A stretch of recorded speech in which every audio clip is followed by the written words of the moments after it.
নিযুত মইনা, নিযুত বাবু এই প্ৰত্যেকবোৰ আঁচনি, জীৱন প্ৰেৰণা এই প্ৰত্যেকবোৰ আঁচনি আমি আগষ্ট মাহৰ পৰা আৰম্ভ কৰিম বা 3 আগষ্টৰ পৰাই আপোনালোকে অৰুণোদয় আঁচনি আগৰ দৰে লাভ কৰিব।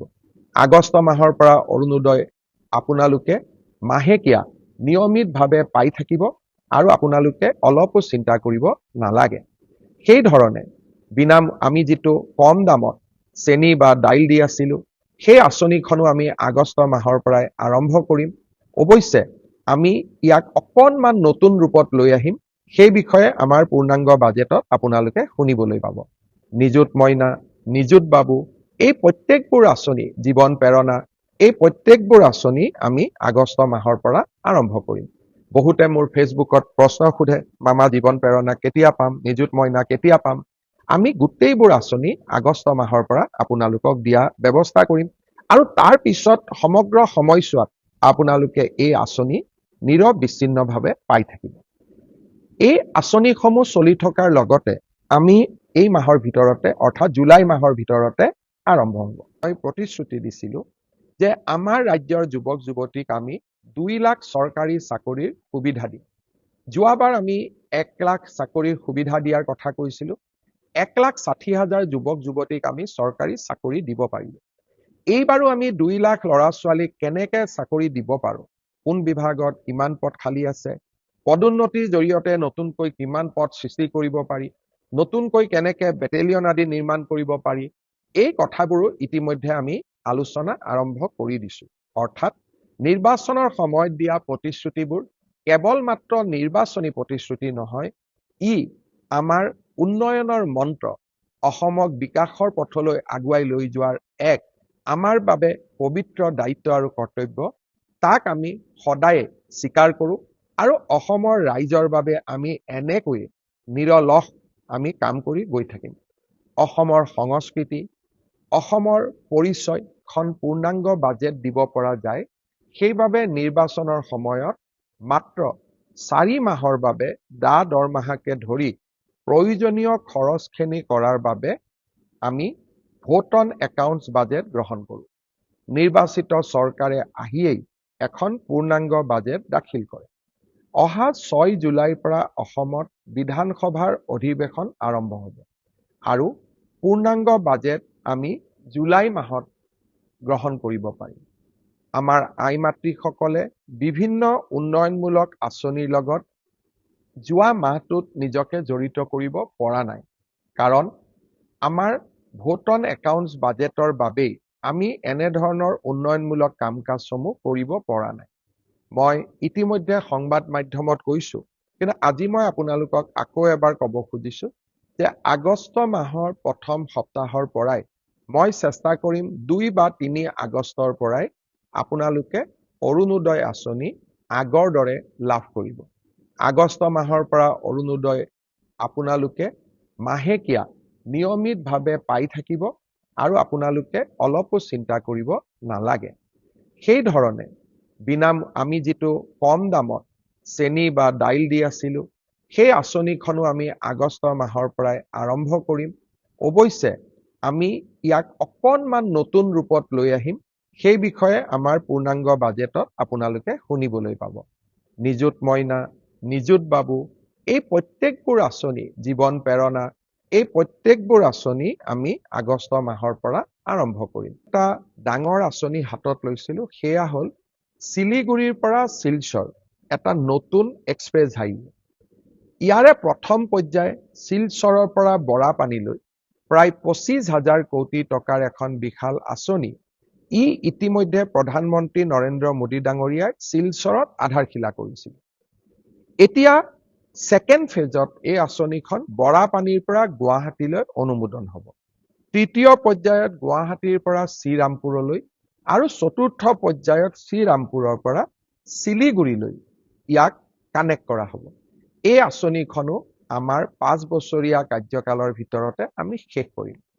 এনেধৰণে ভগৱানে কৰিলে গুৱাহাটীৰ পৰা তিনচুকীয়ালৈ এটা এক্সপ্ৰেছ হাইৱে নিৰ্মাণৰ মোৰ মনত ইচ্ছা আছে, তাৰ বিষয়েও আমি নিশ্চিতভাৱে আমাৰ প্ৰচেষ্টা চলাই যাম।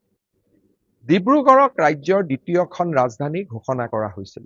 ডিব্ৰুগড়ৰ উন্নয়নৰ বাবে আমাৰ কেবিনেটে 500 কোটি টকা ব্যয় কৰাৰ বাবে সিদ্ধান্ত গ্ৰহণ কৰিছে। বিধায়ক প্ৰশান্ত ফুকনক এই আঁচনিখনৰ সিলেকশ্যন বা কি কাম কৰিব লাগিব তাৰ কাৰণে তেখেতৰ নেতৃত্বত আমি সেকেন্ড কেপিটেল ডেভেলপমেন্ট অথৰিটি এটা কৰিছো আৰু নিশ্চিতভাৱে অহা কিছুদিনত মই যেতিয়া ডিব্ৰুগড়লৈ যাম এই আঁচনি বা এই 500 কোটি টকাৰে আমি কি কাম কৰিম তাৰ বিষয়ে ডিব্ৰুগড়ৰ ৰাইজৰ লগত কথা পতাৰ মই নিশ্চিতভাৱে সুযোগ গ্ৰহণ কৰিম। ইয়াৰ উপৰিও আমি শিলচৰৰ এখন নতুন বিমানবন্দৰ নিৰ্মাণৰ যিটো প্ৰচেষ্টা তাৰ অনুমোদনৰ বাবে আমি কাম কৰি আছো। অহা কেইদিনমানৰ ভিতৰতে আমি তাৰো অনুমোদন পোৱাৰ আশা কৰিছো। ইয়াৰ পিছত এটা নতুন আঁচনি এবাৰ দিল্লীত যাওঁতে আমি আলোচনা কৰিছিলো যে ৰূপসী বিমানবন্দৰ ই এটা ষ্ট্ৰেটেজিক লোকেশ্যনত আছে। ৰূপসীৰ পৰা বাংলাদেশ ওচৰত, ৰূপসীৰ পৰা পশ্চিমবংগ ওচৰত, ৰূপসী আমাৰ BTADৰ কাষতে আৰু ৰূপসীলৈকে গুৱাহাটীৰ পৰাও যাব পাৰি। শিলচৰ শিলিগুৰি কৰিডৰ হৈ গলে ৰূপসীটো আমি 2 ঘণ্টাতে গৈ পাব পাৰি। ৰূপসী বিমানবন্দৰক আমি এটা ডাঙৰ লজিষ্টিক হাব হিচাপে নিৰ্মাণ কৰিব পাৰো নেকি, বিমানবন্দৰটো ডাঙৰ কৰি নিৰ্মাণ কৰি তাৰো আমি নতুন চিন্তা চৰ্চা আৰম্ভ কৰিছো। ইয়াৰ উপৰিও নিৰ্বাচনৰ সময়ত আমি এটা প্ৰতিশ্ৰুতি দিছিলো যে ৰাজ্যৰ প্ৰতিখন জিলাতে এখন বিশ্ববিদ্যালয় হ'ব, প্ৰতিখন জিলাতে এখন মেডিকেল কলেজ হ'ব আৰু প্ৰতিখন জিলাতে এখন ইঞ্জিনিয়াৰিং কলেজ হ'ব। এই প্ৰচেষ্টাৰ অংশ হিচাপে হাইলাকান্দি, হোজাই, বজালি আৰু গোৱালপাৰাত নতুনকৈ 4খন মেডিকেল কলেজৰ নিৰ্মাণৰ প্ৰচেষ্টাও ইতিমধ্যে আমি বিভিন্ন পৰ্যায়ত আৰম্ভ কৰিছো। সন্মানীয় ৰাইজ, অনাগত 5টা বছৰত মই মাত্ৰ কেইটামান সৰুকৈ মোৰ মনত পৰা আঁচনিৰ কথা কলো। অনাগত 5টা বছৰত অসমখনক সজাই পৰাই এখন সৰ্বাংগ সুন্দৰ ৰাজ্যলৈ ৰূপান্তৰ কৰাৰ প্ৰচেষ্টা মই অব্যাহত ৰাখিম। বহুদিনে বন্ধ হৈ থকা কামাখ্যা কৰিডৰ নিৰ্মাণৰ কামো ইতিমধ্যে আৰম্ভ হ'ল। শ্ৰদ্ধাৰ ৰাইজ, বিগত নিৰ্বাচনত মই প্ৰতিশ্ৰুতি দিছিলো যে আমাৰ ৰাজ্যৰ যুৱক যুৱতীক আমি 2 লাখ চৰকাৰী চাকৰিৰ সুবিধা দিম। যোৱাবাৰ আমি 1 লাখ চাকৰিৰ সুবিধা দিয়াৰ কথা কৈছিলো। 1,60,000 যুৱক যুৱতীক আমি চৰকাৰী চাকৰি দিব পাৰিলো। এইবাৰো আমি 2 লাখ ল'ৰা ছোৱালীক কেনেকে চাকৰি দিব পাৰো, কোন বিভাগত কিমান পদ খালী আছে, পদোন্নতিৰ জৰিয়তে নতুনকৈ কিমান পদ সৃষ্টি কৰিব পাৰি, নতুনকৈ কেনেকে বেটেলিয়ন আদি নিৰ্মাণ কৰিব পাৰি, এই কথাবোৰো ইতিমধ্যে আমি আলোচনা আৰম্ভ কৰি দিছো। অৰ্থাৎ নিৰ্বাচনৰ সময়ত দিয়া প্ৰতিশ্ৰুতিবোৰ কেৱল মাত্ৰ নিৰ্বাচনী প্ৰতিশ্ৰুতি নহয়, ই আমাৰ উন্নয়নৰ মন্ত্ৰ, অসমক বিকাশৰ পথলৈ আগুৱাই লৈ যোৱাৰ এক আমাৰ বাবে পবিত্ৰ দায়িত্ব আৰু কৰ্তব্য। তাক আমি সদায় স্বীকাৰ কৰো আৰু অসমৰ ৰাইজৰ বাবে আমি এনেকৈ নিৰলস আমি কাম কৰি গৈ থাকিম।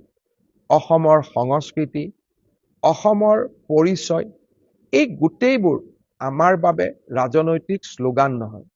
অসমৰ আইডেন্টিটি, অসমৰ স্বাভিমান, অসমৰ সংস্কৃতি, অসমৰ ভূমিৰ ৰক্ষণাবেক্ষণ, আমাৰ এই গোটেই সিদ্ধান্ত বা গোটেই আদৰ্শসমূহ ৰাজনীতি বা ইলেকশ্যনৰ সময়ত কোৱা আদৰ্শ নহয়, ই আমাৰ এক কৰ্মযজ্ঞ। অনাগত দিনসমূহত অসমবাসী আৰু অসমীয়াৰ বাবে আমি নিৰন্তৰ কাম কৰি যাম, তাত আমি কেতিয়াও পিছ হুহুকি নাহো। শ্ৰদ্ধাৰ ৰাইজ, অহা 1, 2, 3 জুলাই এই 3টা দিন অসমৰ কাৰণে হয়তো এক গুৰুত্বপূৰ্ণ দিন হ'বগৈ পাৰে। প্ৰধানমন্ত্ৰী নৰেন্দ্ৰ মোদী ডাঙৰীয়াৰ প্ৰচেষ্টাত এই 3টা দিনত হয়তো আমি এগৰাকী অতিকে শক্তিশালী গুৰুত্বপূৰ্ণ বিদেশী আলহীক আদৰিবৰ বাবে সুযোগ পাম। চৰকাৰীভাৱে ই ঘোষণা হোৱা নাই, তথাপিতো আমি আশা কৰিছো যে প্ৰধানমন্ত্ৰী মোদী ডাঙৰীয়াই 1, 2, 3 তাৰিখে অসম গুৱাহাটী ভ্ৰমণ কৰিব আৰু তেখেতৰ লগত আৰু এগৰাকী শক্তিশালী আলহী বা প্ৰভাৱশালী আলহী বা এগৰাকী আন্তৰ্জাতিকভাৱে পৰিচিত আলহী আমাৰ অসম ভ্ৰমণ কৰিব, গুৱাহাটী ভ্ৰমণ কৰিব। তাৰ কাৰণে মহানগৰীখনক সুন্দৰভাৱে সজাই পৰাই তোলাৰ আমি ব্যৱস্থা আৰম্ভ কৰিছো। কাৰণ এনে ধৰণৰ অতিথিক আদৰাৰ সুযোগ হয়তো এজন মানুহৰ জীৱনকালত এবাৰেই হ'ব পাৰে। এনে ধৰণে আমি যাতে আমাৰ আলহীক উপযুক্ত ধৰণে আমি আদৰণি জনাব পাৰো, তাৰ কাৰণে আমি মহানগৰীৰ সৌন্দৰ্য বৃদ্ধিৰ বাবে ব্যৱস্থা হাতত লৈছো।